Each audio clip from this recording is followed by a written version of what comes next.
Tagumpay na naisagawa ng RPSB Team Banago sa pangunguna ni Police Lieutenant Jacob A. Montoya, Assistant Team Leader, at sa ilalim ng direktang superbisyon ni Police Lieutenant John Paul C. Francisco, ang isang programa na pinamagatang Breakthrough Operational Wellness. Sa programang ito, libreng serbisyong medikal, konsultasyon, gamot, therapy check-ups, masahe, gupit, pamimigay ng regalo at food packs ang inihandog sa kabuuang 300 na benepisyaryo mula sa iba't ibang purok na idinaos sa His Life Ministry Church, Purok Santo Domingo, Barangay Banago, Bacolod City, Negros Occidental, nito lamang ika-7 ng Disyembre taong kasalukuyan.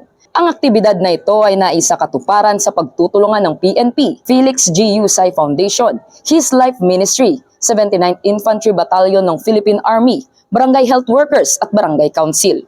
Layunin ng programa na matugunan ang pangangailangan, pangkalusugan at nutrisyon ng mga residente habang isinusulong ang pagkakaisa at pakikilahok ng komunidad. Patunay ang tagumpay ng nasabing aktibidad sa kahusayan at dedikasyon ng PNP sa pakikipag-ugnayan sa iba't ibang ahensya ng lipunan at pagbibigay ng serbisyo sa mga mamamayan. Sa pamamagitan nito, patuloy nilang naisa sa katuparan ng kanilang mandato bilang tagapagtaguyod ng kaayusan at kabutihan ng komunidad. Dahil sa bagong Pilipinas, ang gusto ng pulis, ligtas ka. Mula rito sa Police Regional Office 6, ako ang inyong PNN Correspondent Patrolwoman Justin May Halyores.